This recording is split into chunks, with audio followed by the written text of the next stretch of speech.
Welcome to episode 130 of FBI Retired Case File Review with Jerry Williams. I'm a retired agent writing crime fiction inspired by true crime FBI cases. Today we get to speak to Dave Nadolski, who served in the FBI for 21 years. He was assigned to the Detroit, Atlanta, New York, and Boston field offices. In this episode, Dave Nadolski reviews the Loomis Fargo vault sting, which introduced an FBI informant into a violent, heavily armed Boston crime gang conspiring to take over an armored car company's money vault containing $100 million. Due to the heroic efforts of Tony Romano, Dave Nadolski's informant, the Loomis Fargo vault sting was successfully concluded with the convictions of all four members of the gang. During his career, Dave Nadolski conducted investigations involving foreign counterintelligence matters, public corruption, civil rights violations, bank robberies and major crimes, gang investigations, and government fraud violations. He ended his career in the Boston division as a squad supervisor. Since his bureau retirement, Dave Nadolski has worked as a licensed private investigator, a corporate security supervisor, and most recently, as a realtor. Dave is currently writing a book about the Loomis Fargo vault sting, the biggest case of his career. This episode is as much about the informant as it is about the case. As a matter of fact, I call it a 2-for-1 episode because Dave not only talks about the Loomis Fargo vault sting, but he also gives us a review of the original art theft case in which he was introduced to Tony Romano. I think you're really going to enjoy this case review, these two case reviews. But before we get to the interview, there are just two quick things that I want to let you know. First of all, my website is getting a 3-day makeover.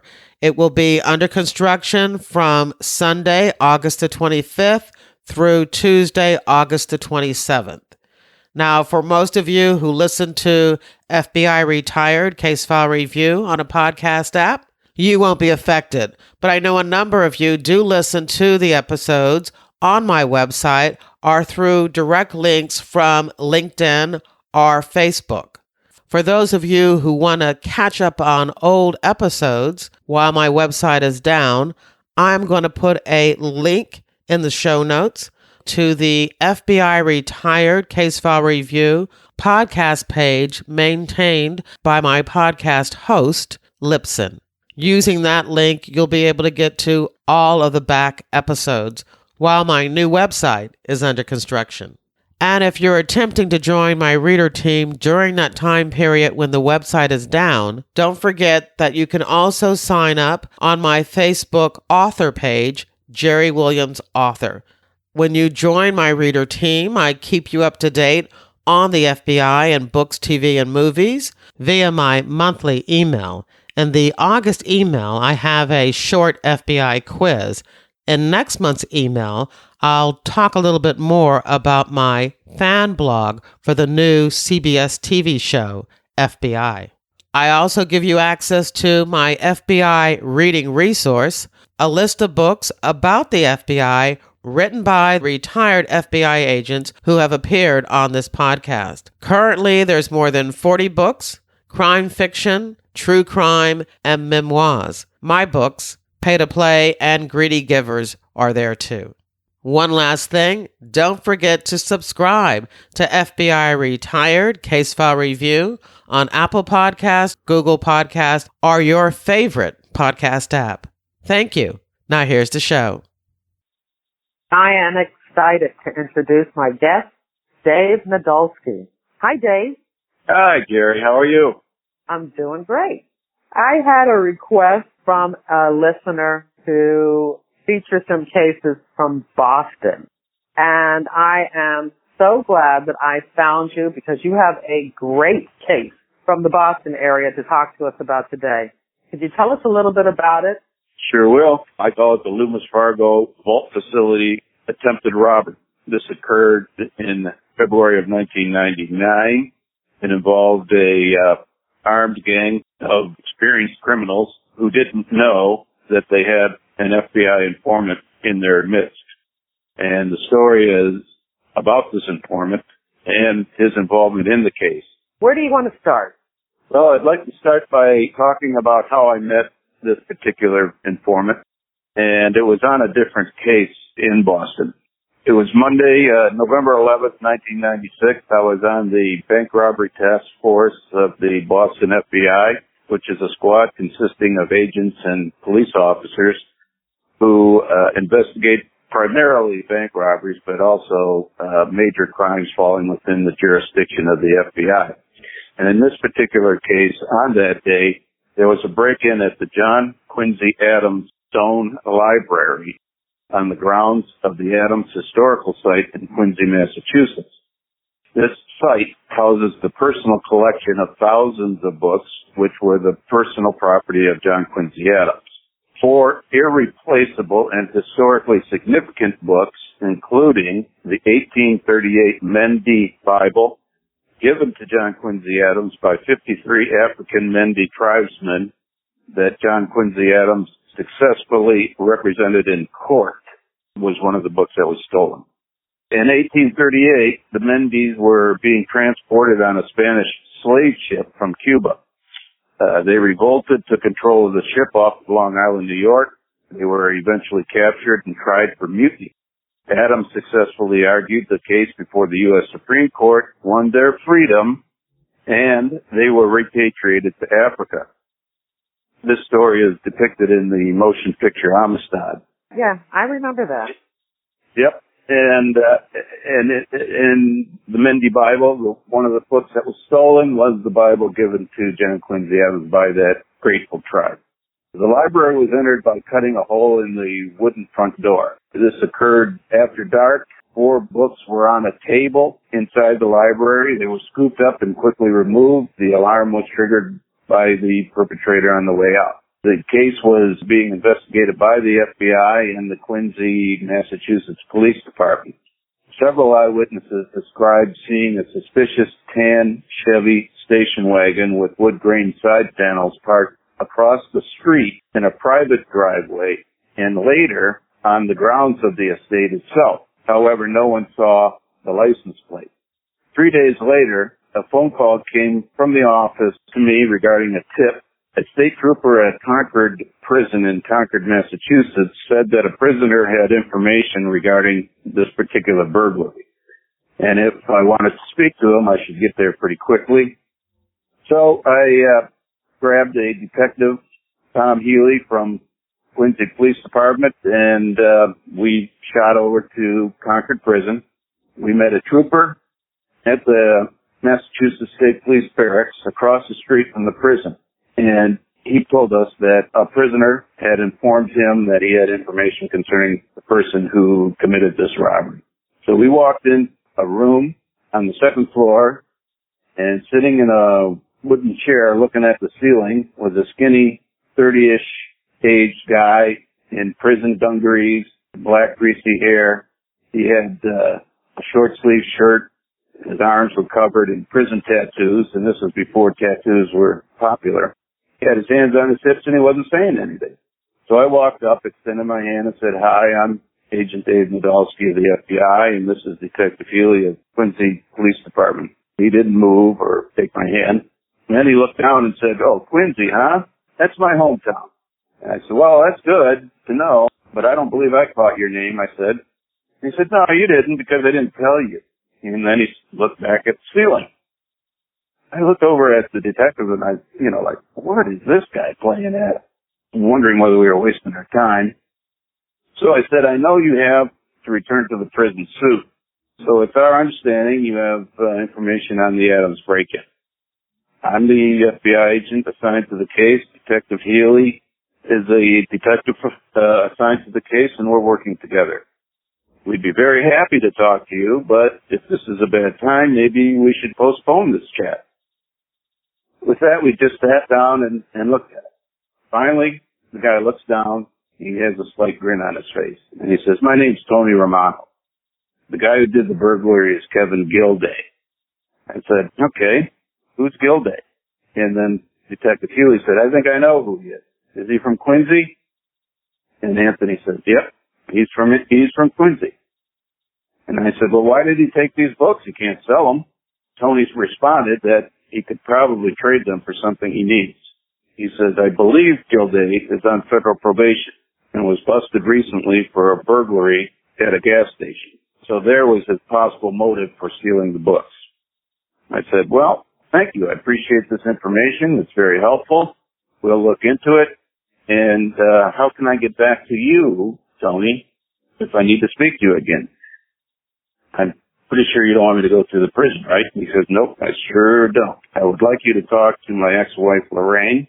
He gave me her phone number and said, "You get a message to her, and she'll get the message to me." I said, "Fine, that's a good way of doing it." On our way back to the office, we get a call to stop by the law office of Robert Jubenville. He's a local defense attorney.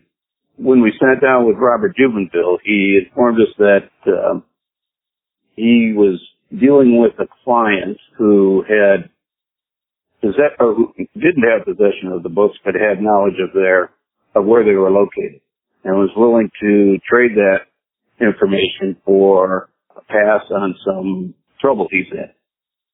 And I said, "What kind of trouble is he in?" And the attorney said, "Well, he's got a outstanding federal warrant he needs taken care of. He was found in possession of a gun, felon in possession of a gun down south.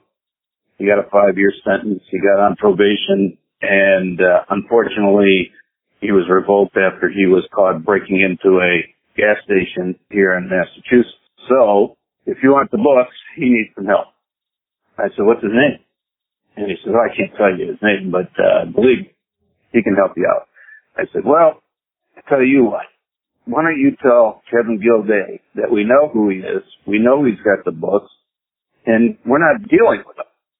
You tell him to turn himself in, because that's the only way this is going to get resolved, or we're going to hunt it down." Jubenville jumped up and said, "How do you know his name?" And we just kind of laughed and walked out. So we were now, we had to get to work and finding out where Kevin was. We researched and found an outstanding warrant for violation of a restraining order by a woman by the name of Katrina Klein, who lived at an address in East Boston, which is a section of Boston. She lived in an apartment there, and she was the girlfriend of Kevin Gilday. So we started out deciding we would go talk to Katrina and see if she had any idea where Kevin was. We arrived there, and the area is like Philadelphia in that the houses are packed very close together. Some are multiple 2, 3 family homes. This particular location where Katrina lived was a 2-story building that was a small apartment complex. We pulled into the back where you would normally park your car and found that apartment complex shared parking space with a business called Taxi Master. We walked up to Katrina's apartment door, knocked on it, and there was no answer. So we went back to that business in the back called Taxi Master and asked for the owner. We met Ray Edwards at that time. We showed Ray the driver's license photos of Kevin Gilday and Katrina Klein and asked if he had seen or knew either one of these. And he said, "Oh, yeah, I know him. That's Kevin, and Katrina's his girlfriend." I said, "Has he been around here recently?" And he goes, "Oh, yeah, sure. He's here all the time." "Is he here now?" "No, he's not here right now." I said, what's he been driving lately?" And he said, "Tan station wagon with fake wood grain on the side." And I said, "You're kidding me, right?" He goes, "No, that's what he's driving, a 1985 Chevy Capri station wagon. I got the license number too. Do you want it?" I said, "Yeah, I'll take it." So he gave it to me. But he actually had it written down, 7940BR. I said, why did you take his license plate number down? And he said, "Well, we're constantly having a beef over parking. There's no space here. I need space for my customers. These people at the apartment are taking up all the spaces, so we're always arguing over that. I said, well, all right, well, thank you. That was very helpful, and I appreciate it. We researched the license plate, and it came back not to Kevin Gilday, but it came back to someone else by the name of Dana Squire with an address at St. James Street in Boston. We immediately went over there to see what the story was with that address. It's in a rather ritzy area of Boston, downtown Boston, and it really wasn't a residential address. It was a mail drop. It was a business that provides mailboxes for folks who need a real address instead of a P.O. box. That's what they did. They provided these private mailboxes for renters. We met the manager, who identified Kevin Gilday's picture as the guy who goes by the name of Dana Squire and has a box there. I said, do you see him often? And he goes, yeah, he's in here every day. So was he here already today? And he said, yeah, he came and went. He'll be here again tomorrow. I said, any particular time? Not really. He pops in and pops out, but he'll be here. So we called an emergency session here and put together a surveillance package of people to surround this particular area the next day. I was on the inside. I knew what to look for. I knew which mailbox belonged to this guy. I knew what Kevin looked like based on his picture. Other agents were and police officers were in the street, in cars and on foot. And I was there for a couple hours and getting kind of worried that it wasn't going to happen when suddenly I saw Kevin Gilday walk into the building and up to the mailbox and put a key into it and turn the key and open the box and take mail. So I got on the radio immediately and described what he was wearing, said he was out the door, and he was heading to Newberry Street. Keep an eye out for the gray station wagon, keep an eye out for him, but not to approach him until he approaches a car. So I was following him at a distance and observed him go down the street, around the corner, pull out a set of car keys, and lo and behold, he's walking up to that same Chevy with a fake wood panel side and started to get into the car. And myself and 3 other agents arrested him on outstanding warrants.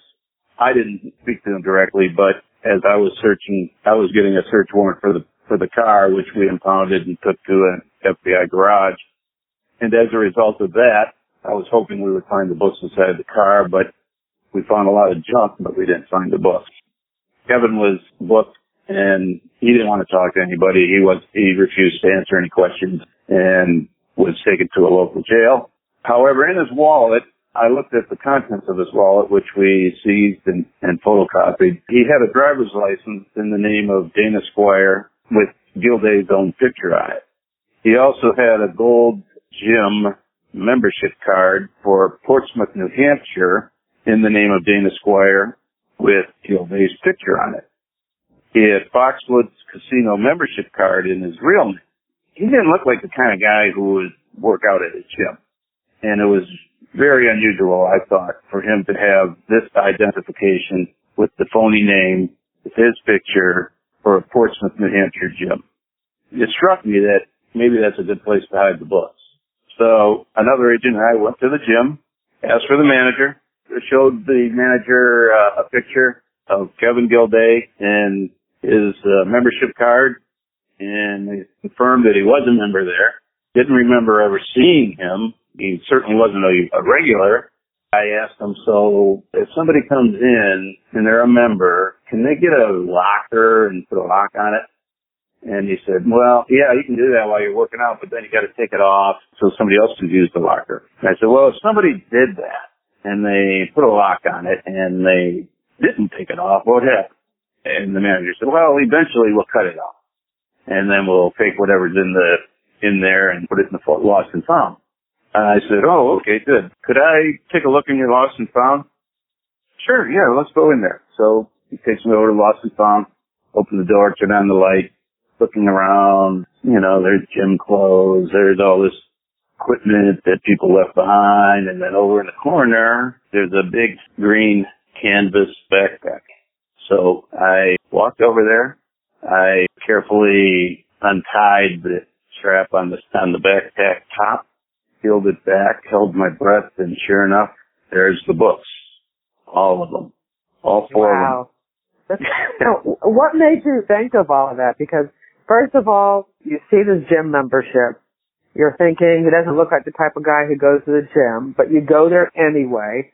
And then you kind of just on the spot think, well, maybe he was just using the gym for the locker storage. I don't know if I would have made that connection. Yeah, I came up with that one before I went. I thought this is so weird for him to have this ID and this membership, which I'm quite sure he wasn't using. So why? What is the connection? And the books weren't in the car, and I thought, well, that's worth a shot. Well, it turned out more than worth a shot. So, I have another question. Yep. It sounds like it was a theft for hire. He hired himself to build something that he thought would be of value to get him out of this mess that he was in. Why these historical books?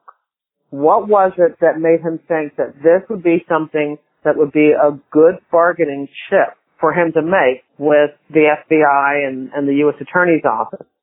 That's a good question, and I have the answer for that. He's a protege of another criminal who did the same thing with the state of Massachusetts. This other guy went into the state house and stole an irreplaceable heirloom. I think it was a flag or something. He had serious problems with the state and successfully ransomed it for his own release from the pending prosecution. He traded that heirloom back to get off the hook on this prosecution. So Kevin thought he could do that on the federal level. But we had discussed with the U.S. Attorney there was going to be no bargaining of any type with him. And we set our sights on just trying to find the books. And we did. And that was the story of my meeting Tony. And a couple days later, I called the number of his ex-wife, Lorraine, and I said, I'd like her to deliver a message to Tony. I said, I appreciated what he did for me and the information he gave me. And it was right on, and it solved the case. And I was going to ask that he be considered for the reward money in this case. And I was going to do a little more than that. I also called Miss Sheila Hubbard, who is the chairwoman of the Mass Parole Board, and told her about Tony's assistance in this case. Tony was getting ready for another parole. Historically, he'd been failing when he got on parole. He would reoffend by taking drugs. Maybe this is a good time to explain Tony's background. He grew up in a normal situation, normal family in Boston. His dad owned a garage. Tony became a mechanic, learned the trade. His dad kind of liked to rub shoulders with mob guys. So he allowed mob guys and career criminals to meet in the back room of his garage, kind of like use it as a clubhouse, so to speak. Tony got to meet these guys, and one of them was a fellow by the name of Carmelo Merlino. Became friendly with him, and he was a smart kid. Got through high school, didn't want to go to college or anything, was working in the garage, and started going to the club scene, started using recreational drugs. This is during the 70s. Eventually graduated to heroin, eventually became addicted, eventually ran out of sources of money to tap friends, relatives, jobs, spending far more than he could earn, so he turned to holding up liquor stores. And to his credit, he didn't use a real gun. He used a squirt gun that he painted to look like a real gun. I know that he isn't or wasn't a violent person. And in fact, I think he went through an entire prison career, which was fairly long, never getting into a fight. He never assaulted anybody. And I became aware of his background, and I kind of thought that he might be somebody I could work with. So when I told Sheila Hubbard about Tony's upcoming parole and work with the FBI, the next thing I know, he's getting paroled. He's getting paroled to a halfway house in the Fenway section of Boston. A nice area. It's near Fenway Park, the Boston Red Sox home. The halfway house had a decent reputation. Tony had failed when released to halfway houses in the past. They were in lousy sections of town. He ended up getting re-involved in drugs, and he ended up doing what he normally did to get money, stick a gun in someone's face and take their money. But this time, I envisioned him hopefully having success. So he was there for a while. Then on October 5th, 1997, he called me up and said, Dave, you remember me? And I said, sure, of course I remember you. And he goes, well, I'm at a pre-release house in the Fenway section of Boston, and I would like to meet with you. I got something to talk to you about. I said, great, I'd be happy to meet with you. He goes, also, do you know the agent who's working on the Gardner Museum robbery? And I said, of course I know him. And he goes, bring him along. Now, in the way of background, the Gardner is the Isabella Stewart Gardner Museum. There was a robbery there on March 18th, 1990. And the robbery occurred in the middle of the night. It was a horrible night, raining, blustery, and there was a bang at the door of a basement door of the Gardner Museum. And the two guards that were working that night opened up the door and saw two Boston police officers in uniform standing out there. And they said, hey, we just got a call of a disturbance here. Let us in, please. And they said, oh, yeah, okay, come on in. Well, they weren't cops. They were robbers. And they quickly tied up the guards, and they stole, over the next 2 hours, 13 works of art. They cut them right out of the frames, valued at over $500 million. This is the largest art theft in U.S. history, and it remains unsolved to this day. And Tony was telling you that he might be able to help you solve this. I can see why that would have piqued your curiosity. Yes, exactly. He didn't give me any information over the phone. He just said he wanted me to bring the case agent that was assigned to that particular robber. So that person was Special Agent Neil Cronin, a friend of mine. I got a hold of Neil. I said, Neil, we need to go talk to this informant of mine. He was becoming an informant. He really wasn't at the time. But I said, this guy that wants to talk to us about Gardner. And he says, yeah, let's go. So we met with Tony at a deserted ballpark a few blocks from the halfway house. We were sitting on the bleachers. It's cold. I introduced Tony to Neil. And said, well, Tony, tell us, what's this meeting about? He goes, listen, this is the deal. I have a job at a place called PRC Auto Electric, and I'm doing mechanic work there. I mean, as part of my halfway house deal here, I have to get a job, maintain it, and not reoffend in any way, shape, or form. Otherwise, if I do, I go back behind the wall. I said, I understand. Well, he says, the manager of that particular PRC Auto Electric is a guy by the name of Carmelo Merlino. I had already mentioned Carmelo Merlino's name, and I said he was a guy that Tony grew up kind of admiring.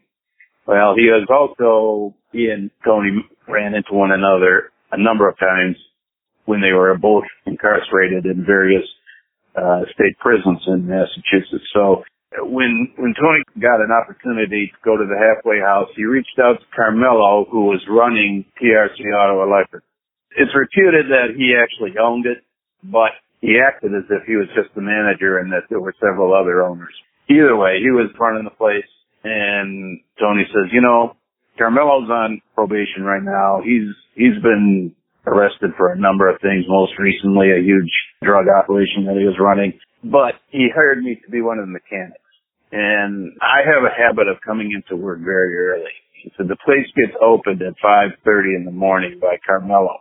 And I meet him. I take the subway, get down there, we both go in. We start talking about old times in prison. He reads the paper, talks about criminal activity that's being reported in the paper, some of which he knows stuff about, some of which he's asking about. But I'm getting the distinct impression that he's talking to people and knows something about the Gardner Museum robbery. So Neil gets kind of excited, and he says, Carmelo Merlino. He writes the name down. He goes, I think I might have heard of him. I haven't heard of him. Neil thinks he might have heard of him. Tony says, well, Carmelo runs with a gang, a couple of guys and his crew. They're bad. And one of them's name is David Turner. The other one's Stephen Rossetti. They both killed people. They're out now. David Turner actually owns a trucking company, and Stephen Rossetti has a job, some kind of job. He didn't know what, but a legit job. But they do home invasions, and that's kind of their forte. and they've done home invasions with Carmelo Merlino. As a result of that, the three of them often conspire on criminal activity. I hadn't heard of David Turner or Stephen Rossetti, but Neil had heard of David Turner. Not Stephen Rossetti, but he was aware of David Turner, and he knows that he was responsible for several killings, according to the state police, and that was our information. So there was something to this. And he said, that's not it. I mean, that's not the whole story. He calls Carmelo Merlino Mello. Everybody, in fact, uses that nickname for him. And he said, Mello wants to he's involved in this Gardner thing, and peripherally, perhaps, and I'm sure he's not directly involved, but what he does want to do for sure is rob the Loomis Fargo vault facility located in Easton, Massachusetts. And I'd never heard of it. I was on the bag robbery task force, and I didn't know about this vault. And I said, what's the story with the vault? And he goes, well, Mello knows all about this thing. He goes, that's where Loomis Fargo Armored Car Company keeps all the money overnight. And it fluctuates. There can be as much as $100 million in there at any one time. And he said he's really anxious to pull a robbery there. And he's already surveilled the place on his own a couple of times.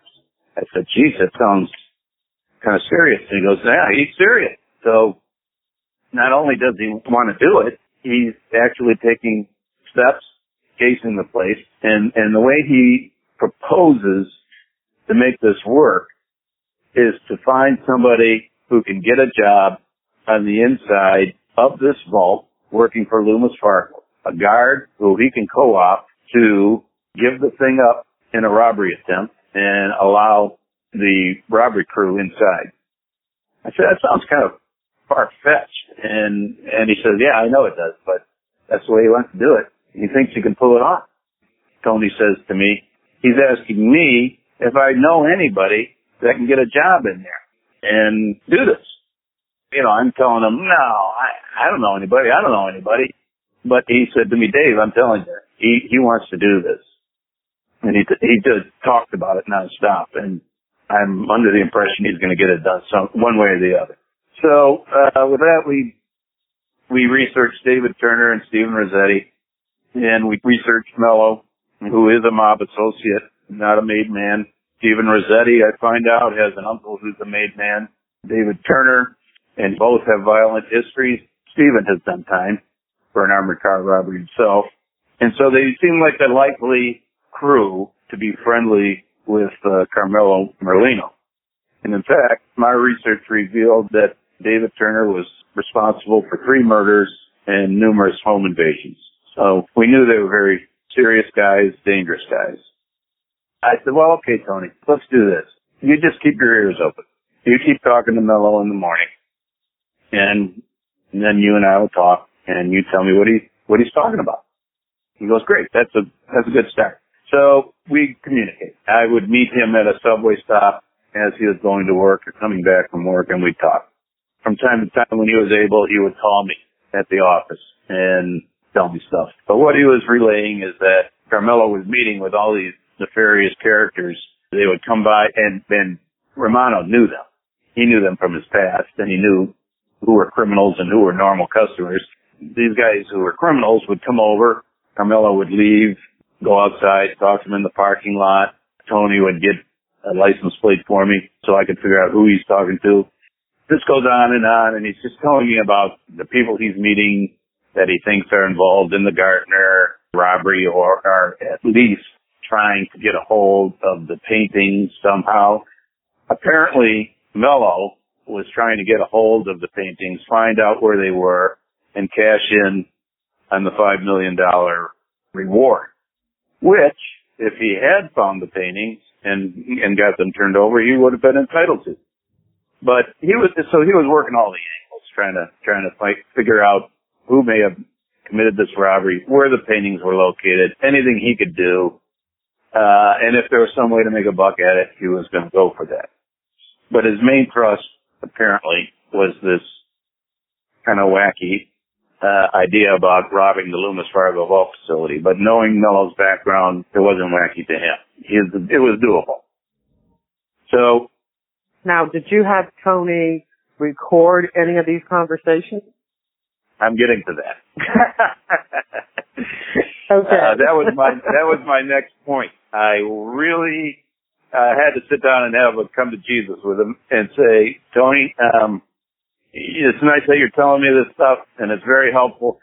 And I went and got an order for a pen register. A pen register is it's like a trap you put on a phone line, and what it does is it records outgoing numbers and incoming numbers. But that's it. Not conversations, no words. All it records is when somebody dials a number to call somebody, and when somebody calls from a number to that particular phone. That was the best I could do. I had to get a court order for that, and this was on Carmelo Merlino's phone. And months went by, and Tony is providing me information, still telling me that Carmelo is staking out the Loomis Fargo, bugging him to come up with somebody who is willing to work on the inside or can get a job on the inside and help with the robbery. And I said, Tony, the only thing we can do here really is set up an undercover case. The only way this will be resolved one way or the other is if we do that. We have to get somebody that is able to record conversations with Carmelo Merlino regarding the planning of this robbery. And I said, of course, an undercover agent would be perfect. However, an undercover agent must be introduced, and that would be your job. And clearly that would change your life, because when all was said and done, and if it was successful, you couldn't hang around Boston ever again. You'd have to go somewhere else. And he goes, yeah, I know. I don't want to do that. So we just went on and on for a while. And I didn't push him. I didn't press him. I didn't care. I mean, I did care, but I wasn't about to hammer him about doing this, because it is a huge ask. So, but then, after a year of him telling me what's going on and me running a pen register, I had no information. I had no solid evidence. I had nothing that I could use. So I said to him, conversations have to be recorded or I have to close the case, because I can't keep it open any longer. There's nothing going on. And I said, would you introduce an undercover agent? You got to do it or I got to shut it down. So I did put a little pressure on him, I said. And he said, I don't know. Let me think about it. So he did. He thought about it for 2 weeks. And then he called me up and said, I want to talk to you about something. I said, go ahead. He goes, I'll do it. I'll introduce an undercover agent. I realized, when all is said and done, they're going to figure out I had something to do with this, and what are you going to do with me? I said, you'll be put into either witness protection, the program that the U.S. Marshals run, or I can keep you under FBI authority. But either way, I have to get your parole transferred to another state, and I have to get your state parole department to agree to that. And then I would move you to another state where you would have to start a new life, and you can't come back to Boston. So he goes, okay, I could use a change of venue. Let me ask you one question. How long is this going on? Because, they're in this planning stage to do this big heist at the Loomis armored car place, but it sounds like they've been talking about it for months. Has it been months? Yes, absolutely. Almost a year. So the only way to find out whether he was serious is to record the conversation, to come up with a plot, say, okay, we got a guy. Now what? That's what we did. My supervisor and I, John Trahan, met with Tony. We sat down and said, what's a plausible story? And he said, well, I'll tell you what. He goes, I got a story. I've been thinking about it, and this will actually work. As stupid as it sounds, it will work. He said, I plan to tell Mello that I found a guy, that I was at a bar. I ran into my sister's old boyfriend, His sister's old boyfriend, by the way, happened to go with Tony on a couple of his armed robbery pickups. So that's plausible. And he said, I'm going to tell him he's been gone out of my sister's life. I haven't seen him in years. I ran into him in a bar. And guess what? He works for Loomis Fargo. What a coincidence. Yeah. And he can get into the Loomis Fargo vault facility. And guess what else? He's willing to do it. He's willing to do it. I said, come on, give me a break. He will believe that. And Tony says, he will buy it. He will buy it. And I said, well, okay, if you think so, we can try it. That's plausible. But I said, okay, here's something to think about as well. What if Mello says, and I know Mello's a cagey guy, what if Mello says, I'm not meeting with this inside guy of yours. You talk to him, and I talk to you. Then what? Well, then we don't have an undercover guy who, under the best circumstances, would be the guy wearing the wire, talking to Mello, making plans, blah, blah, blah. And Tony says, well, I don't know. I don't know what'll happen then. I said, well, let's see. Let's find out. And we can always pull the plug on this at any point. And he agreed to that. So here was our plan. We decided we would put a wire on Tony. We'd send him in for one of his morning meetings with Mello. And after the wire I'm talking about would be a recorder, not a transmitter. A transmitter is a piece of equipment that allows somebody on the outside to hear what's happening real time. The only piece of equipment I wanted to use was a recorder called the Nagra. It's a very, very reliable, it's old-fashioned now, reel-to-reel. It was it was small because it was designed to be worn in a belly band that would hold it in place in the small of someone's back, with the wires running up over their shoulders and taped to their chest, the wires being microphones. And it's still kind of bulky though, and it's not really super duper high tech. But as I said, it is the most reliable piece of equipment the Bureau has ever used for recording conversations. They were crystal clear. The machinery never failed. It was a good machine. So I said, okay, so at least we're going to do one recording here. You're going to go in, you're going to wear this recorder, and you're going to, in your persuasive way, tell Mello you got a gun. And then you're going to shut up and let Mello talk. I can do it. I said, fine, let's do it. So Neil Cronin and I met with Tony at about 4 a.m. before we went to work. And he gets in the back of our car and we said, Tony, we're going to put this little recorder on the back in a belly band. And we're going to put it in the small of your back and we're going to take these wires and we're going to tape them to your chest. He goes, okay, let's do it. So I pull it out. He looked at it and said, that's a goddamn refrigerator. You're not putting that thing on me. I'll never get away with wearing that. I said, Tony, relax. You're making too much out of this. He isn't going to pat you down, is he?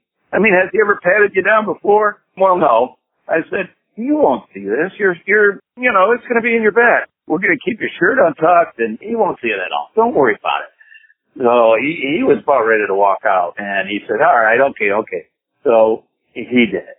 We taped it down. I started the recorder, did a preliminary introduction as to who was going to be speaking and what this was about. And then I sent Tony on his way. Later that day, he calls me up and says, come and collect this goddamn thing. I met him at a shopping center a couple miles from PRC Auto Electric. And he gave me the recorder and the tape. He said, we had a conversation. I hope it was good. I said, how long did it take? He goes, about 25 minutes. I said, oh, good. Because I forgot to tell you something about this recorder. After about 45 minutes or so, the tape actually goes in reverse and starts recording on the other side. When that happens, there's fairly audible play. He goes, what? I said, yeah, but I mean, don't worry, you didn't get that far, but I should have warned you perhaps maybe that, this clip was audible, and if you thought you were coming up on that, you might want to talk louder so nobody would hear it. He was very unhappy. Be that as it may, it all worked out. He gave me the recorder back. I transcribed the tape, or had the Nagra reel-to-reel tape put onto a cassette tape, and then I sat down with Neil, and we listened to it. And I got to tell you, if there was no other tapes in this case, this one would have killed him. Oh, really? Tony went in there and said he played it perfectly. He just went in, started talking to Mello about what's going on in the paper, this and that, and chit-chatting about criminal activity and such. And after about 15 minutes, he goes, "Hey, Mello, remember I told you that I couldn't find somebody to do this?" He goes, "Yeah." He goes, "Well, guess what? Stroke of luck. I found a guy, and he's on the inside. And it's too big for me. I need your help." And Mello says, "It ain't too big for me." And so then Tony goes on to tell him this story about how he ran into this guy and that he has the job on the inside. He's willing to give it up. And Mello shuts him down and takes over the entire conversation. Planning, preparation, how he's going to do it, the way the whole thing is going to go down, who's going to be involved. And Tony shut his mouth. He did not entrap him. He did not bait him. He didn't ask him any questions. He let Mello do all the talking. One of the things that you're always afraid of when you have an informant or a witness recording is that they're going to keep talking and talking and talking because they're so nervous and they don't allow the bad guy to say anything. So Tony did an excellent job. It was unbelievable. I played the tape for the U.S. attorney, and he was ecstatic. He said, "This is golden. There is absolutely no chance of an entrapment defense here." So the thing is, there was one part of the conversation, though, that was a little worrisome, and it changed the whole dynamic. He said, as I hoped he wouldn't say, Mello said, "I'm not talking to the guy. He's your inside guy. I talk to you, you talk to him. He talks to you, you talk to me. I'm never meeting him. I'm never talking to him. If he gets pinched, if this thing goes down, he squeals, he talks. He can turn you in. He can't turn me in. He can't turn my guys in. And if you go down for this, Tony, we'll get you out somehow. Don't worry about it. There's ways of getting you out of prison." Tony's thinking to himself, "That's a bunch of crap, but whatever. Since this is pretend anyway, sure." He went along with it. What kind of problems does that create for you? Well, it creates the problem that now, and we have a meeting, Tony, along with the assistant U.S. attorney, about going forward, Tony's going to have to wear the wire. Because clearly the undercover guy isn't going to come in contact with Mello or his crew. So I said, "Tony, that this is where we're at." I said, "We can pull the plug on this, and you can go back and tell Mello, never mind, he changed his mind. The guy's a bum. Don't worry about it. He told me to do it, but now he's not going to do it." So now we're back at square one. But I said, if you want the case to continue, you've got to agree to actually wear the wire for everything. Everything that's recorded is going to be recorded by you. We had talked about it before, and he said, "I think I can do that." So he reflected back on that, and he said, "Yeah, okay, I know. I talked about it with you before, and you said this might happen, and I've been thinking about it. And, you know, as long as you're still willing to get me out of Dodge and take care of me afterwards, I'll do it."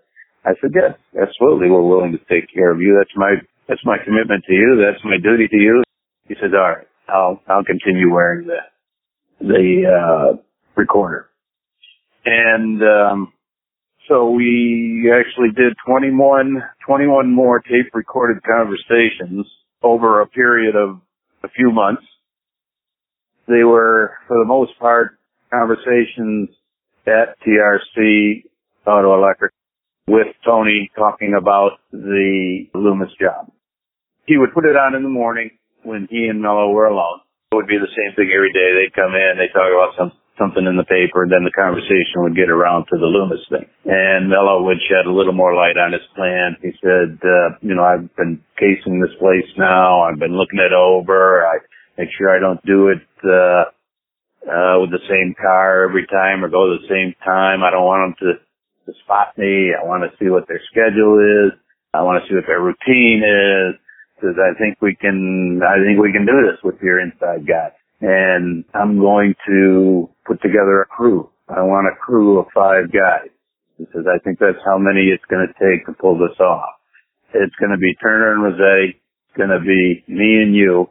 And I think I'm going to bring in my nephew, Anthony Merlino. This was a new name to us at this point when we listened to this tape. Anthony was an unknown. He was actually Merlino's nephew. He had been in jail himself a few times. His problem with drugs, but Carmelo said he would get him to be part of the crew. And apparently that's what happened because he became part of the crew. So one of the things we did, we still had to have an inside guy. Dave was the name of our undercover agent. Dave Donahue was his real name. He was a member of the bank robbery task force and an experienced undercover agent. There were going to be a couple of times when he had to make a cameo appearance. For example, in one occasion, before anything happened, before they actually set up a plan to rob the place, they wanted to come up with how it should be done, run it by Dave, make sure he was okay with it. First thing he wanted out of Dave was a sketch of the interior of the vault facility. So we didn't know whether or not Mello was doing this as a test, whether he really knew what it looked like inside there or not. At this point, we were confiding with the Loomis Fargo company. And we said, we got a guy here, we told him the whole story, who's planning to rob you. We've got an undercover operation. As part of that undercover operation, we have to provide some type of inside information from time to time so that our guy on the inside looks legit. So we said we need a sketch of the inside of the facility, and it should be accurate. Will you give us that? And they said, yeah, we'll do that. They actually put together a sketch of the inside of the vault facility and gave it to us, and we gave it to Tony, and Tony gave it to Mello, and he said, I got this from my inside guy. And Mello looks at it and goes, great, looks good. As if he knew what was in there, but I don't know. Was he asking Tony about manpower, what security guards were available, what kind of security systems they had? Okay, so he was asking for more than just a layout. Yeah, right, correct. And we provided them that information. Half of it was made up. Some of it was real.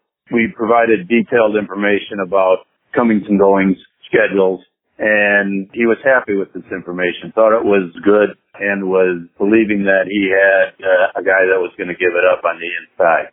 So Tony and Mello do a drive-by surveillance of Loomis on 3 occasions. And on all 3 occasions, Mello was carrying a gun. He shows it to Tony.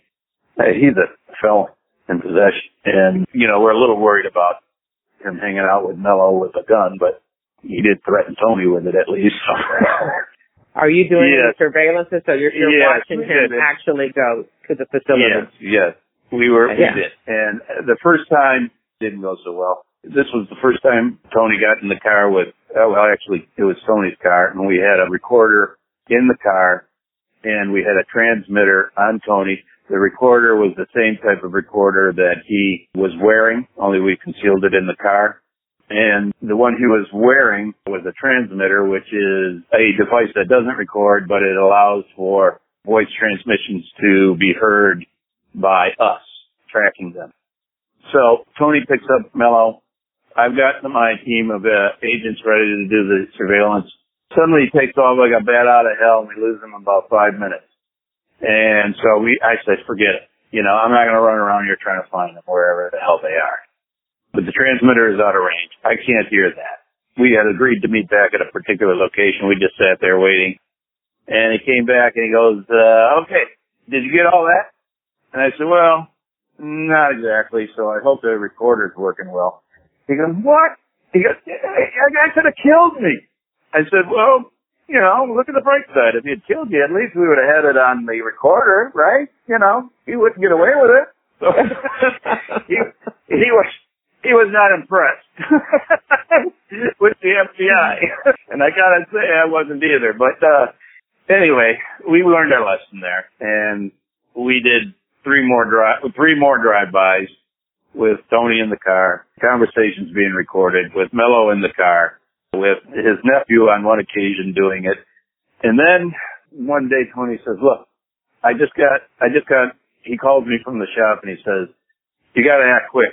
Mello is meeting with David Turner and Stephen Rossetti right now to talk to him about becoming part of the crew. They're going to meet at Linda May's restaurant on Dorchester Avenue, and he's heading over there in about 15 minutes.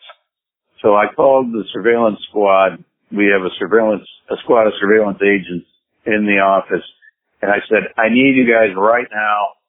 Drop whatever you're doing. You got to get over to this location. You need to photograph whatever you see here. And I told him what to look for, Carmelo Merlino's car, and what Carmelo looked like, and anybody he meets up with in the parking lot. Okay? And then if they can get inside, fine, do that too. But they got there in time, and they actually beat Mello, and were able to videotape him getting out of his car and meeting two guys that I had never seen before, but we identified, or at least Tony identified, as Turner and Rossetti. Because he knew them.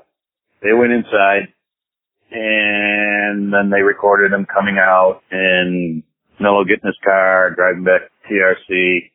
They break off the surveillance, and then Mello walks in and goes, they're in. We had a talk. My two guys are in. So now we got a crew. We got my nephew. We got David and Stephen. We got you and me. And that should be enough. He says to Tony, he says, I want you to steal a van. We're going to use the van to get to the vault. Then your guy is going to come out. We're going to grab him, and he's going to take us in. Oh, part of the cover story that I failed to mention at the beginning of this was that according to the story that Tony told Mello, his inside guy and the guy he works with have already talked about how they would never try to stop a robbery in progress if they had a gun to their head. They wouldn't push any alarms. They would follow commands.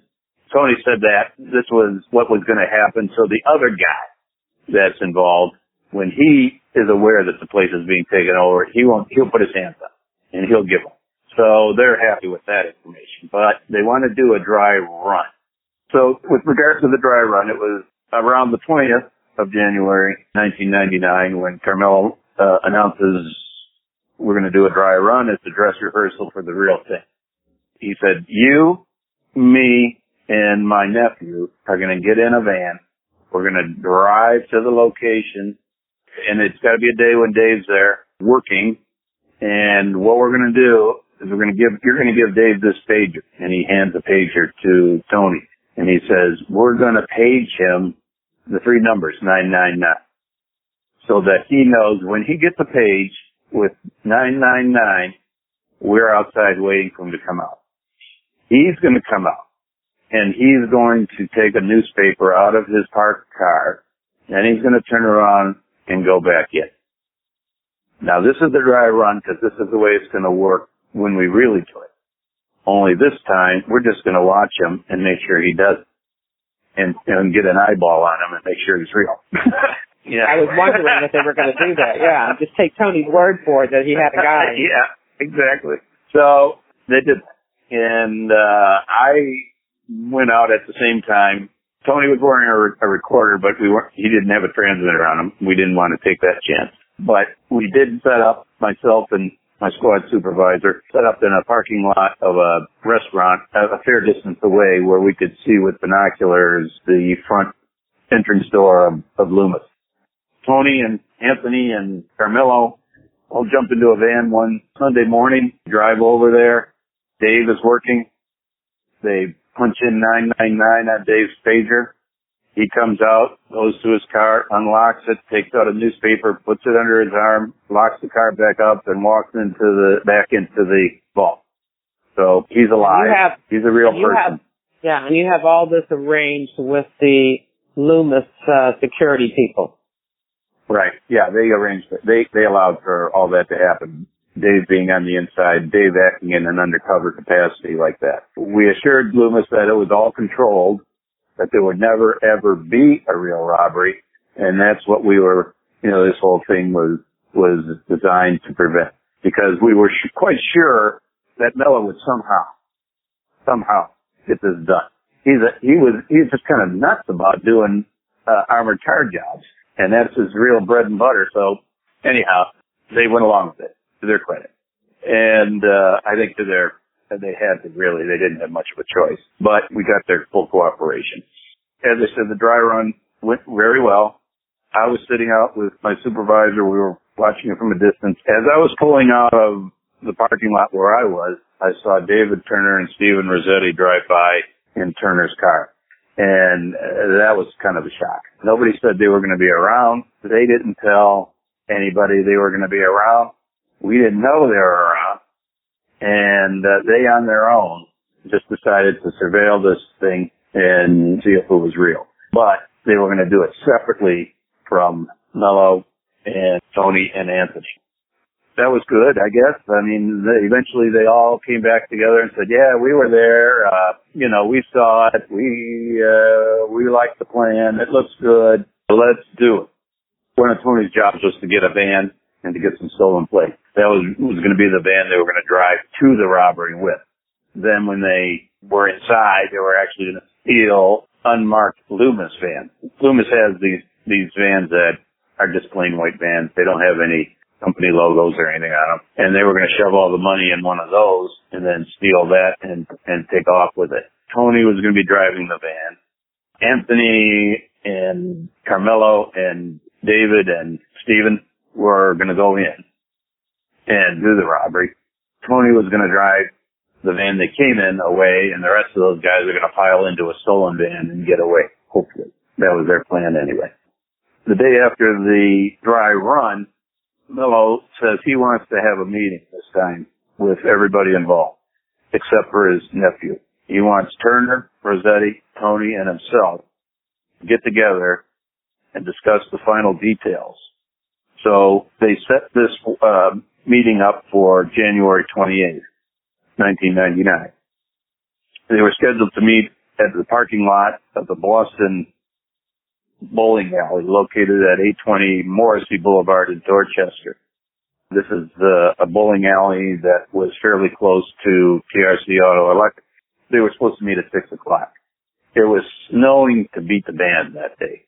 Tony shows up and he's in the lot in his car. He looks over and he sees, he had picked up Carmelo Merlino. That's what he did.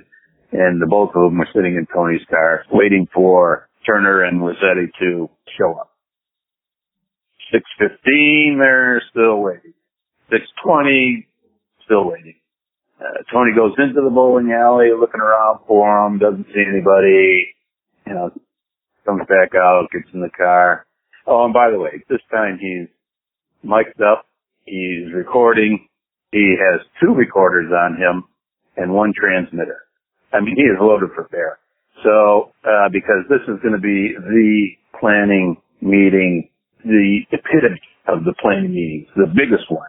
I guess at this point, Tony is fully trusting you and the equipment because he went from not wanting to have 1 recording device on, and now he's got 3 pieces of equipment on. Yeah, he was much more comfortable, and by this time was used to doing it, so it was no big deal.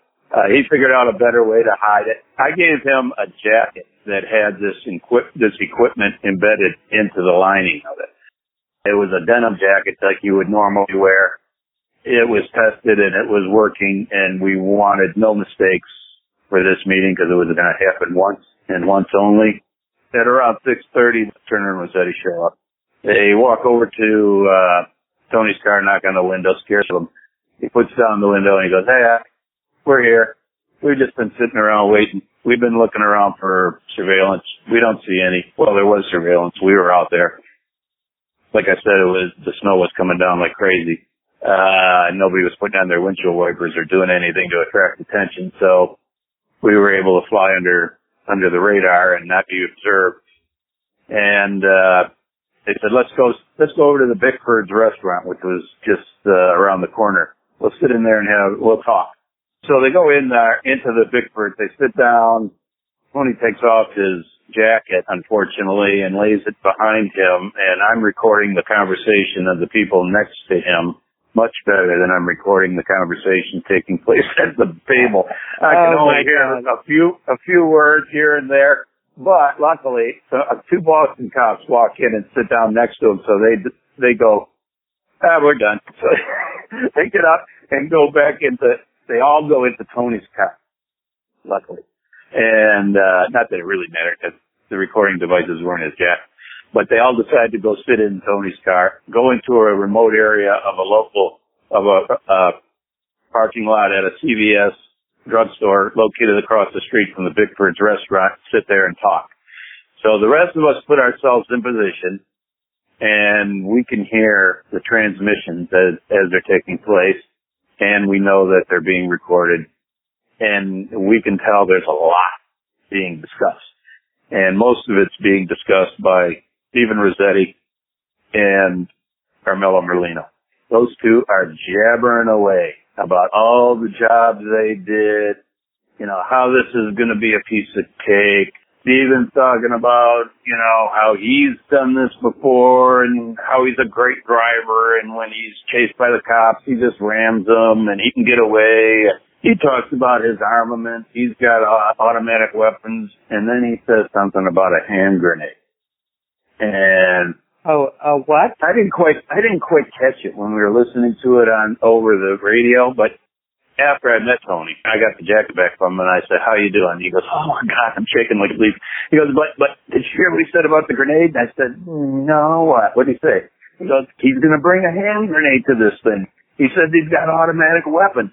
And I said, "Oh, great, that's all on tape, right?" "Oh yeah, of course it's on tape." So I said, "Good, all right." Well, it was. And that conversation was incredible. Tony did not say a word. He just sat there with his mouth shut. Actually, David Turner didn't say much either. He just sort of agreed and said this, said that. Didn't say a hell of a lot. But Steve Rossetti and Carmelo Merlino just talked and planned and bragged and talked about things they had done in the past. And it was a beautiful tape, a beautiful tape. At this point, we decided, okay, all right, we've had enough. And we played it for the prosecutor. He said, "We got enough. We got more tape here than we're going to ever need." So we decide what we're going to do is allow this thing to go into the planning stages, allow everybody to come together thinking they're going to pull the robbery, which they wanted to do early on a Sunday morning, and arrest them as they come together. That's when they would have guns. That's when they would have the disguises. That's when they would have all the stuff. So the day before, there's a meeting at TRC Auto Electric. Actually, it's the evening before. Tony's supposed to be there. Anthony Merlino supposed to be there. Stephen Rossetti, David Turner, Carmelo Merlino. They're all going to be there. And they're going to talk about the next day. At this point in time, I provided Tony a van. The van was from an insurance company that was loaning it to me. Our crew in the office, our tech people, did a little work on the engine, and they introduced a kill switch, a remote controlled kill switch. In the event that something went wrong, everybody jumped in this van and was trying to make a getaway. They could flip the switch and kill the engine, and the truck would die right then and there. Which was, I liked that idea. There was no plan for them to do that. Great idea. Yeah. Better than a high-speed chase down the highway. So, the day before, they all do come together.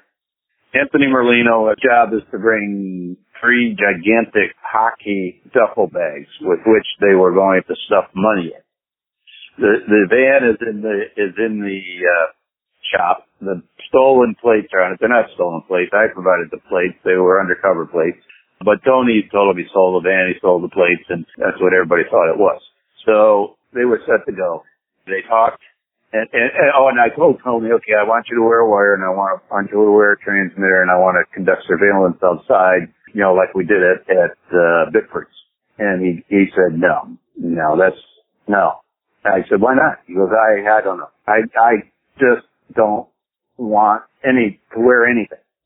He goes, I am really afraid of Rossetti and Turner. He goes, TRC Auto Electric is a great place for a murder.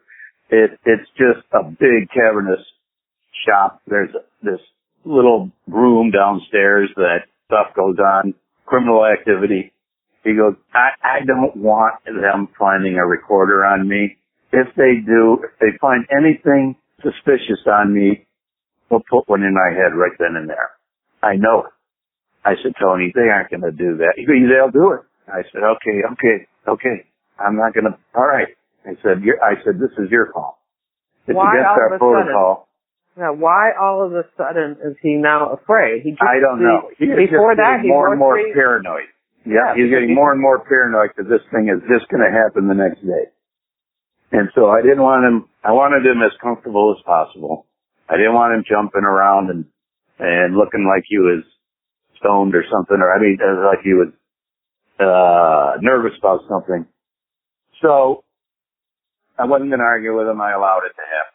So I didn't conduct an interview. I didn't conduct a surveillance, and I didn't record it. I cleared this, though, with the prosecutors beforehand, and they said, yeah, well, if that's the way it's got to be, that's the way it's got to be. It's not ideal, but so what? So we did it that way. And as it turned out, Tony tells me that Rossetti, who he didn't know, he really did. He met Rossetti for the first time when he showed up for the Bickford meeting. He said, I don't think he liked me. He goes, that son of a gun, he didn't trust me. I could tell he didn't trust me. He walked up to me and he started putting his hands on me. And I think if I'd had a recorder on it, he would have found it. He said it was extremely lucky. I mean, this could be self-serving on Tony's part. Maybe it was. I don't know. I'm taking his word for it. He never lied to me as far as I know. So he said, had he worn a wire, he'd have been a dead man. So luckily he didn't. Now, the next day, we're set to do this. And Rossetti, Turner, Mello, and Anthony Merlino are going to come together at around 6 o'clock at TRC Auto Electric. They're going to get in the van. They're going to have their guns. They're going to have their disguises. They're going to drive out to Loomis. They're going to run through, they're going to put in the code. Dave's going to come out. They're going to do it. They're going to bring him back in and rob the place, haul that money away, and live happily ever after. Mello's talking about, if we get this money, nobody can spend it. You got to sit on it. You can't be suspicious. Anybody who starts spending a lot of money is going to be a dead man. This is stuff he's talking about. Actually, he talked about that a couple times on tape as well. So, I knew these conversations were his.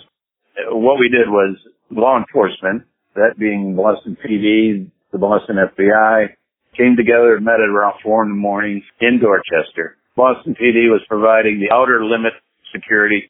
They were informed of what was going on here. We couldn't do this without informing them, having them involved. But they weren't going to be involved in the takedown. We had our SWAT team ready to do that, and the way we planned to do it was this. I'll just explain how we did it. The morning of the robbery, I picked up Tony. I met up with ASAC. ASAC is Assistant Special Agent in charge. He's the second in charge of the Boston office. Bill Chase, he was running the show. My supervisor, John Trahan, was in the car. Tony was in the car. I was in the car. First off, Tony got into his own car. We followed him over to TRC. He dropped the car in the parking lot before any of the others got there. Ran in, unlocked TRC, went in, put some lights on, came out, locked the door, and then jumped in our car. We sped away. So what we have now is Tony's car looking like he's inside. Lights are on. Clearly somebody's inside. So we just sat around and we waited for the guys to show up. Now, with Mello, we didn't put a surveillance on him, but with Rossetti and Turner, the guys who were bringing the heavy armament, we had a full-blown surveillance squad dog and pony show. They had cars on them. They had planes up. They were following these guys from their homes and tracking them every single second that they were moving in towards TRC where they were going to meet. First one to arrive was Carmelo.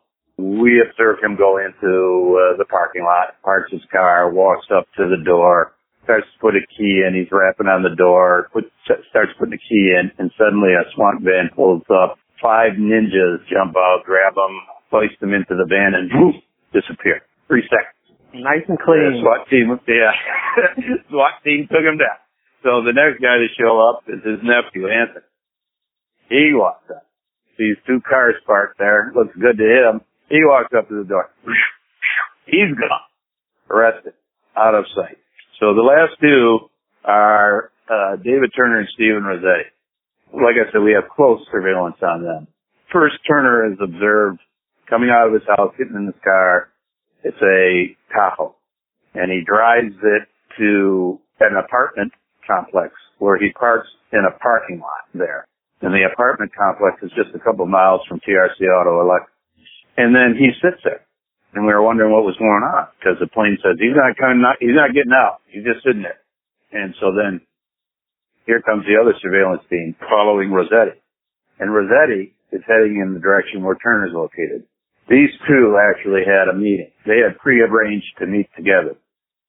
So Stephen Rossetti, the guy who was bringing all the heavy equipment, got out of his car, popped the trunk, and took two gigantic duffel bags, heavy, and put them in the back of Turner's Tahoe.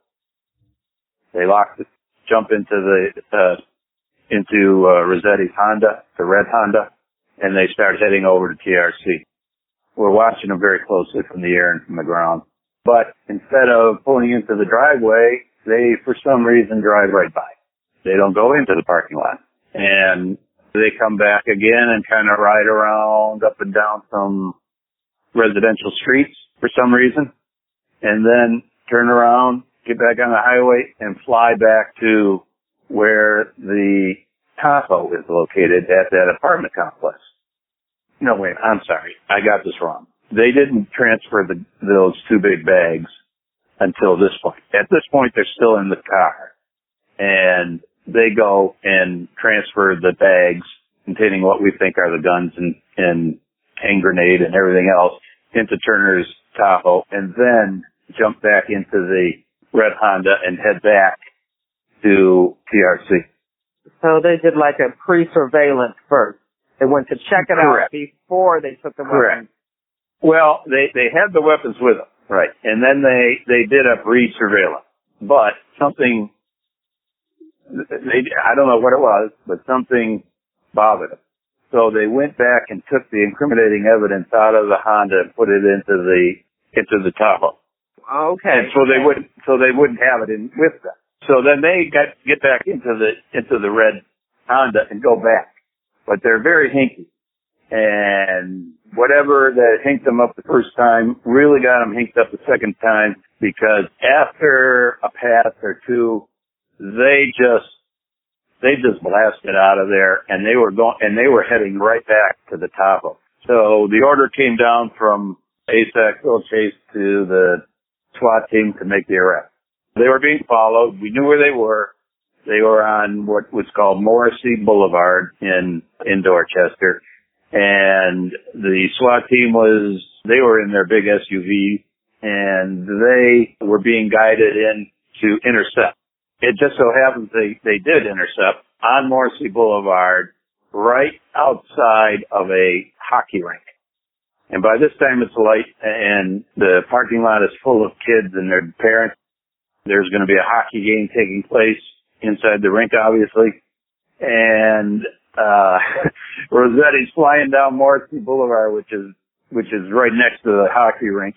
And he sees the black SUV coming at him, drives up on the sidewalk right by the fence where all these kids are, and the SUV and the red Honda collide. Kabam! The SWAT guys pile out, swarm the red Honda, smash the windows out. They're all ninjaed up in their black suits, the SWAT guys, reached in and grabbed Turner and Rossetti and yank them right out of the windows. Throw them down on the ground, kneel on them, cuff them. I'm there as well.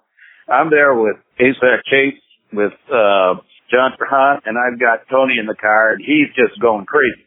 These people in the parking lot are watching this wide-eyed, and then all of a sudden they start cheering. Hey! Hey! It was the coolest thing I'd ever seen. This is like a movie for them. You know, it was something. And they were like, it really was like a movie. They knew it was a takedown by police, and they were just thrilled to see it. I'm sure they had a lot to talk about later on that day. So that's the way the thing came down. After that, we had everybody in custody. I got rid of Tony, put him back. I took him back to his car and told him to beat Pete. He was all packed up, and we had an off-site ready for him to go into. It was a hotel room that was like a suite hotel room, so it was pretty roomy. And he wasn't going back to his apartment. He was just going straight to this undisclosed location, and that's where he was going to be until we got things straightened out. I went to the Tahoe. Oh, and by the way, I had placed an agent on that Tahoe as soon as we were aware of the switch of bags from the red Honda into the Tahoe. I was pretty sure that what we were seeing was all our evidence going into the Tahoe. So I made sure that a surveillance agent stayed behind and kept an eye on the Tahoe. So we had a clear chain of evidence. Strong chain of evidence. We could affirmatively state that nobody touched that car after these guys put the bags in.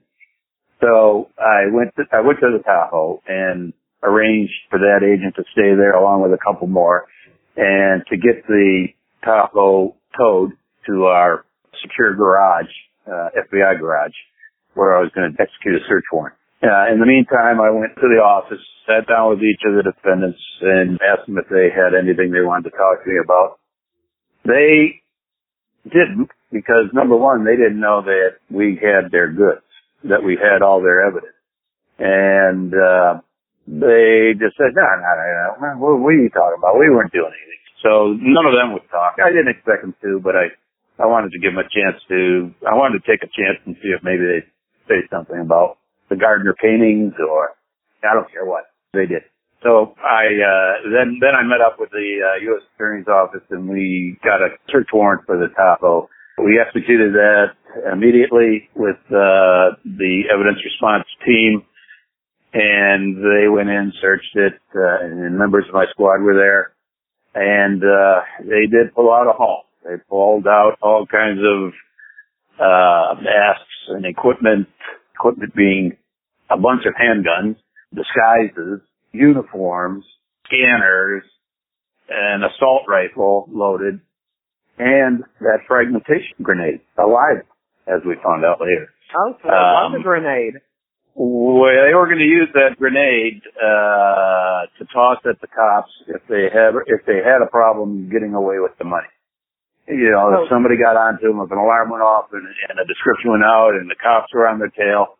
Rossetti had said at the meeting in Vicksburg, by the way, that he would just simply toss this grenade. We weren't sure he had one. You know, he was talking at Vicksburg. He was talking. But he had one. And, and it was real. Doesn't get any better than that.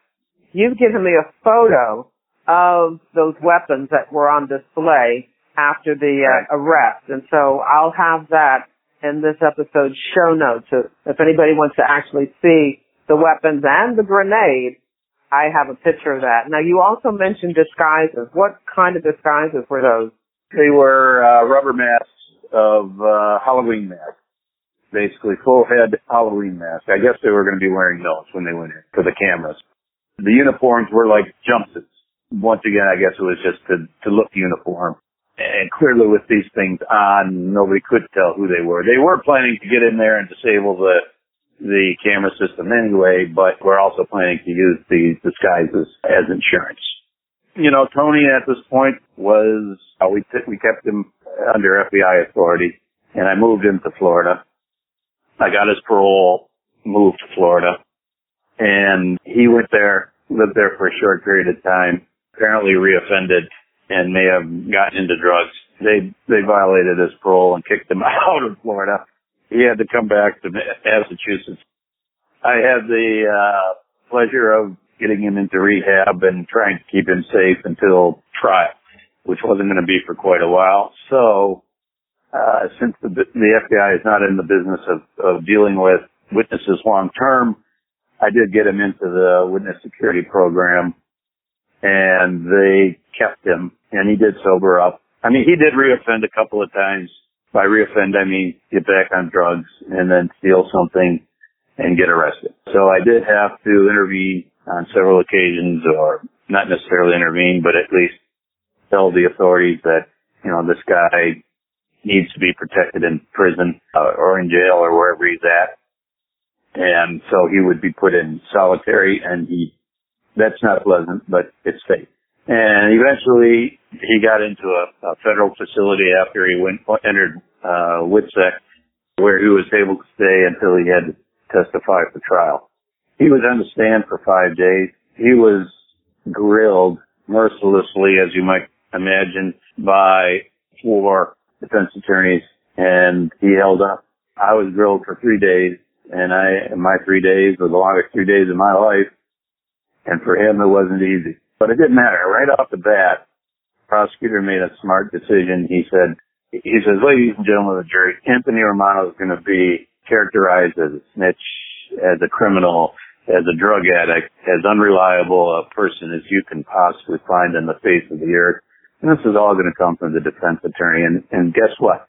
We're not asking you to rely on the evidence, his testimonial evidence. We're asking you to listen and make up your own mind, because there are tapes on this. There are a lot of tapes, and they are of these defendants talking. And you can make up your own mind. You can listen to them, and you will have no doubt when this case is over who's telling the truth here. And that is exactly how it went. They were all convicted on all charges, and because of that hand grenade, they were sentenced to around 40 years in prison each. They're all still in prison except for Carmelo Merlino, who died in prison. Tony, unfortunately, had a brain hemorrhage 3 years ago and dropped dead. But up to that point, he had cleaned up his act. He had a new woman in his life. He was doing well, and I had been in touch with him all along until the day he died. Yeah. Wow. And you say the end. I mentioned during your case review that this would make a great movie, that you're thinking about writing a book, that you're... Yes, I am. Thanks for mentioning that. I am in the process of writing a book. I think about halfway through. This is my first attempt at it. It's slow, but I'm trying to get it right. And I'm getting the story told. And I think it's going to make a very, very interesting book. And I hope to get it done pretty soon. Well, when you do, let me know, and I'll tell everybody, listening that the book is out, right. and we'll add it to the reading resource. I hope you have a lot more about your relationship with Tony even after this case, because I think that's one of the things that's so interesting, as agents, is that relationship that we have with our informants. And I'd love more agents to talk about that and write about that, because it's the one thing that the public really doesn't understand. If I might say at this point, you see on TV, the guy's a snitch, so that's what they call him. And then, he's a sniveling drug addict, and he'll log up and he'll dime somebody out for $5. And you're watching this and you're looking at, this guy is nothing but a rat. He's a rat. And that is not a way to talk to an informant. That's not a way to treat an informant. That's not my experience. If you want help, if you want somebody to help you, somebody who's on the inside, because we're all on the outside, you have got to be genuine with them, and you have got to protect them, and you have got to make them want to do it. You have to be selective over who you use. There's informants I've used that have burned me, and I was taken advantage of, but it didn't happen in this case. This turned out to be the biggest case of my life, and Tony did not regret doing it. He did not regret doing it. He was proud of it, and I'm happy to say. I'm sure you have had a number of successful cases in your career, so I'd love to have you back on later to talk about some of your other cases. But for right now, I always like to give my guests the opportunity to have the last word. What would you like to say? The name of the book I'm writing is called Bird Dog. When you have an FBI informant, you got to give them a code name. And when I would do that, I would go to this is when we still had paper dictionaries. I would go to a dictionary and just start going through the alphabet there, looking for words that are, number one, you don't pick a word that really describes the person. You just pick a word. And I got as far as the bees, and I said, I'm tired of looking at words. Bird dog, that sounds good. That's your name. So he wasn't real impressed with his code name, but that's what it was. And that's what I'm calling my book. I would just like to reiterate that informant development really is an art. Informants are people who have done things different than us, not necessarily approved by us. But if we want to get something done, we've got to travel in their shoes. We have to operate in their world. And we can't do that without them. They're invaluable. And that's the end of the interview. At jerrywilliams.com, you'll find a photo of Dave Nadolski. You'll find links to newspaper articles about the Loomis Fargo vault sting. And Dave gave me 2 photos displaying some of the weapons, including that grenade that were retrieved after the arrest of that violent Boston crime gang. I hope you enjoyed the interview and that you'll share it with your friends, family, and associates. And don't forget to subscribe to FBI Retired Case File Review on Apple Podcasts, Google Podcasts, or your favorite podcast app. I don't have a crime fiction recommendation for you this week, but if you're looking for something good to read, I hope you'll check out my crime novels, Pay to Play and Greedy Givers, my FBI Philadelphia Corruption Squad series. The books are available at Amazon.com as ebooks and trade paperbacks, and Pay to Play is also available as an audiobook. I hope you'll pick up a copy for yourself or for someone you know who loves crime fiction. This episode was sponsored by FBIRetired.com, the only online directory made available to the general public featuring retired FBI agents and analysts interested in showcasing their skills to secure business opportunities. I want to thank you for listening, and I hope you come back again for another episode of FBI Retired Case File Review with Jerry Williams. Thank you.